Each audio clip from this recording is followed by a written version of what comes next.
సుమలత.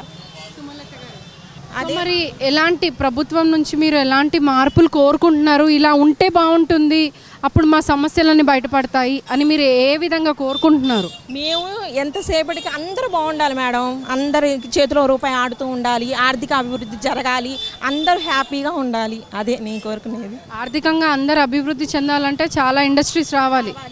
అందులో మా పిల్లలకు కూడా విజయవాడలోనే ఉద్యోగాలు చేసుకోవాలి, మా కళ్ళ ముందర ఉండాలి, రూపాయి వచ్చినా చాలు, సంతోషంగా హ్యాపీగా సాగిపోతే చాలు. సో బిజినెస్ పరంగానే మీకు చాలా దెబ్బతిన్నాం మేడం, ఈ 4 years నుంచి చాలా దెబ్బతిన్నాం. సో మీ బిజినెస్ అన్నీ మంచిగా జరగాలని కోరుకుంటున్నాను. థ్యాంక్ యూ అమ్మా. Thank you. Hi uncle. Hi, నమస్తే మేడం.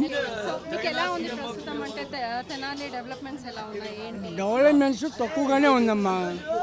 రోడ్లు సరిగ్గా లేవు, డెవలప్మెంట్ లేదు, ఉన్నాయి పోతున్నాయి పరిశ్రమలు, నిరుద్యోగం ఎక్కువగా ఉంది. చదువుకున్న చాలా ఇబ్బంది పడుతున్నారు ఇప్పుడు. అంటే చదువుకొని ఇప్పటికి ఇంట్లోనే ఉంటున్నారు. అన్ఎంప్లాయ్మెంట్ ఎక్కువ ఉంది. సో మీరు ఏం చేంజ్ కోరుకుంటున్నారు?